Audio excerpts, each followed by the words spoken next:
masih ada yang menyimpan emas selama 5 tahun tapi belum mendapat keuntungan. Sedangkan emas sering dianggap sebagai simpanan jangka panjang sekurang-kurangnya 2 tahun. Sebenarnya isu ini bukan pada harga emas, tapi pada cara anda membeli emas itu sendiri. Untuk simpanan anda, emas yang sesuai adalah keturunan 999.9 kerana ia memberi potensi keuntungan yang lebih baik. Namun itu saja tidak mencukupi.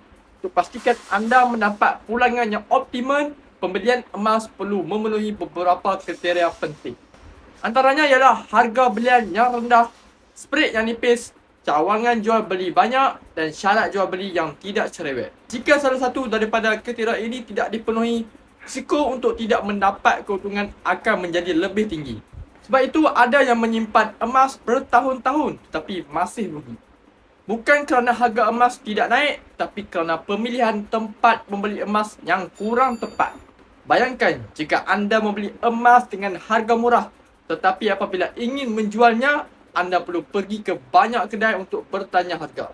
Ia bukan sahaja memakan masa, tapi juga memberi tekanan dari segi emosi.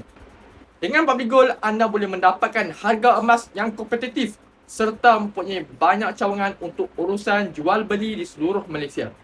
Malah Public Gold juga mampu membeli semula emas dalam jumlah yang besar walaupun ketika harga emas pada paras yang tinggi. Dengan jutaan penyimpan emas di seluruh dunia, sistem yang dibina memberi keyakinan bahawa beli emas dapat emas, jual emas dapat duit. Bagi sesiapa yang ingin mulakan menyimpan emas di bawah Public Gold, anda boleh rujuk pin video saya dan insyaAllah saya akan bimbing anda sebaik-baiknya. Ingat, jangan tunggu kaya baru nak menyimpan, menyimpanlah sehingga kita kaya.